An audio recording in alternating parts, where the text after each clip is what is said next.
conversation was recorded August 4th, 2020. Hi, my name is Carrie, and I'm back with Daryl for a new series of having conversations with people from the hepatitis C community. Today, we are joined by our fearless executive director, Deb Schmitz, from the currently known as Pacific Hepatitis C Network. And we are going to be talking about basics of the work that Deb does. So, Deb, do you want to introduce yourself a little bit? Sure. Thank you, Carrie. So my name is Deb, and I am the Executive Director for Pacific Hepatitis C Network. And I have been involved with the organization probably since 2000 or a little bit after that, and full-time since 2008. Thanks, Deb, for being here today, and really appreciate it. What brought you to this work, if you could share with us? Sure. Thanks, Daryl. So I was doing HIV-based, community-based work in Smithers all through the 90s. And in 2000, that Health Canada released its the Hepatitis C Fund, Health Canada now Public Health Agency of Canada, that came out of the Kreber inquiry into the blood scandal in Canada. And this was one of the recommendations, was that funding be made available to community groups and organizations. That call came out broadly to hepatitis C groups around the country, and also to what was known then as ASOs, or AIDS Service Organizations. And that was how the little group I was working with at the time was classified, was an ASO. We had no real funding at that point. So this hepatitis C funding enabled us to actually open doors in Smithers and start providing some basic support and harm reduction services to people who were living with or at risk for HIV and Hep C in northern BC, and in Smithers specifically. And that really turned out to, it really highlighted in that small community that for the most part, people who were at risk for HIV and hepatitis C really were primarily infected with hepatitis C. And then there was some co-infection. What we saw at that time was that people who were mono-infected with HIV typically didn't stay in the community. They were usually moving to larger centers. Not completely, of course, but for the most part, overwhelmingly, the people who were accessing Positive Living Northwest at that time were people who were at risk for and really primarily mono-infected with hepatitis C. And so then at that same time, with Public Health Agency funded groups doing Hep C work, they also funded all of those groups to come together. And they were really interested in seeing some kind of an organization form that could provide a way for funded groups to do shared, mutual support and shared learning as the work progressed. And so I was involved in that process from the very beginning as a funded Hep C. We were a funded Hep C group. This is super interesting for me, and I was thinking about this the other day, is that I've heard bits and pieces of how you came into doing this work over the last year, but not the cohesive story. So it's really interesting to kind of hear it all in one go. And of course, that brings us to what you're currently doing, and that is working with Pacific Hep C. Can you tell us a bit more about that? Oh yeah, it's a very, this work for me is just all about, it's all about equity and social justice issues. So really from the very beginning, it was really clear that people with hepatitis C were having a lot of difficulty accessing treatment. Treatment was just not great. A lot of challenges within the community sort of coming together and finding a cohesive group. And all of these things were just like really meant a lot to me, and were really intriguing in terms of how do we come together and make the work happen. So that's been it's been a long process, and that's obviously is still unfolding.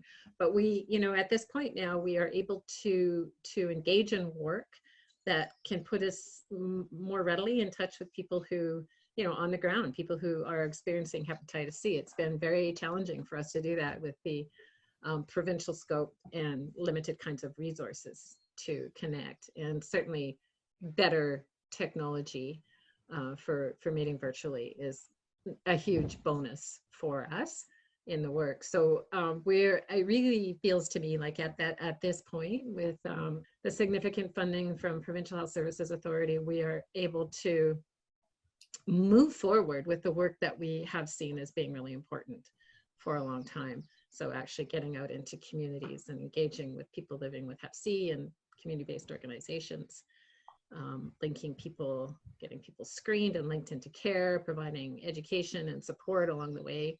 So much of that is, the work that Daryl does, and the education, awareness, and communication piece that you've taken on in the last year, Carrie. It's very satisfying at this point for me to see this, to see the work being able to move forward in this way.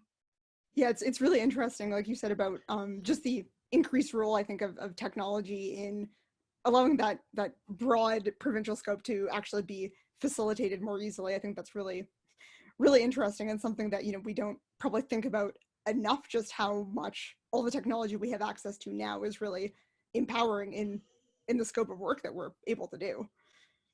Yeah, it was like teleconference. Yeah, that's how we did it. Yeah. It's just like, I mean, yeah. So that, of course, that was good. We were able to do that, but it's certainly challenging. And I just also want to say that, there, for a number of years now, we've had really excellent support from our pharma partners. That's been very critical in being able to, do some tests, do some pilot work, create some really good material that we can get out. The Hep C Tip website was made possible by support from our pharmaceutical partners. So that's really important to acknowledge, and they continue to, be interested and supportive of our work. If you could share with us some of the sort of challenges and successes, of course, as well. Well, I mean, I really think that one of the successes for Pacific Hepatitis C Network, as we're known right now, is the fact that we're still here, and that we are. I say to people when I'm introducing us a lot, I will say we're small. We're really small, but we're mighty, and we just really don't. We keep plowing forward, because I think we're, sort of collectively driven by the desire to see people get connected with care and treatment and be cured, and have the support along the way to do that. And I think that's definitely a success. There's just no question. We have great relationships with other organizations in the sector.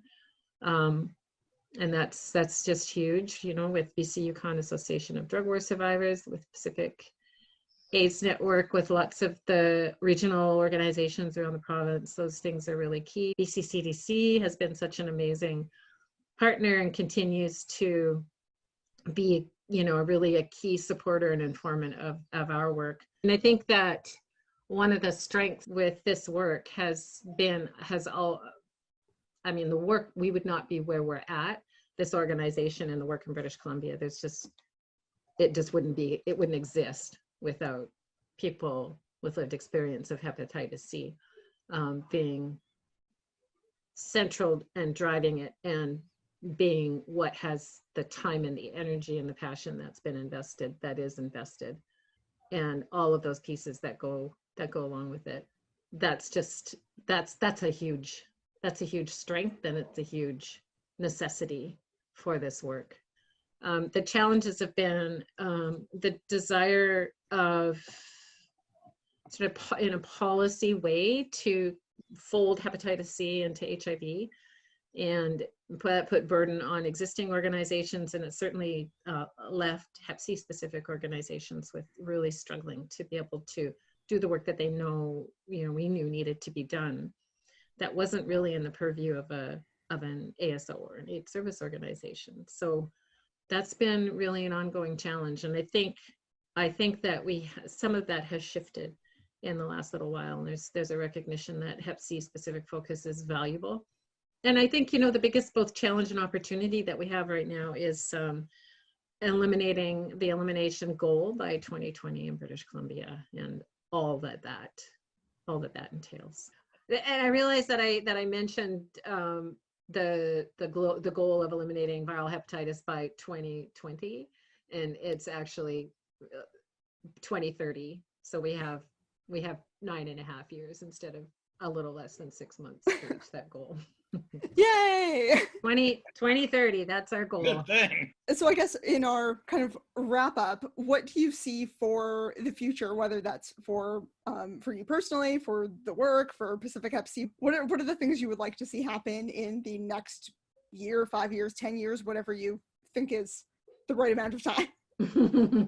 One of the things that is, it's a personal thing, and I think it's also a goal of the organization and a shared goal, and that's that to really be able to reach into different populations and connect with individuals, people who are living with hepatitis C, and do just some excellent engagement with that. And I think that we're close to a point of being able to do that, and I think really changing how Hep C work happens within the organization and in the province because of that. Thank you, Deb, for this, and thank you for all of the work that you've done over so many years for people affected, living with and or affected by hepatitis C. It's truly an honor to know you and to work with you. Thank you, Daryl. It's my privilege and my pleasure to be doing this work.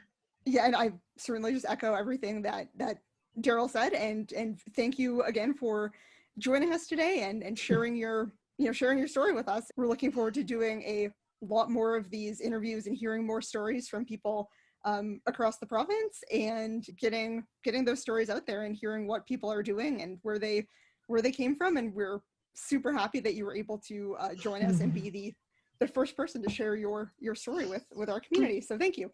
Thank you very much, you both of you. That's it. Again, it's a privilege and an honor.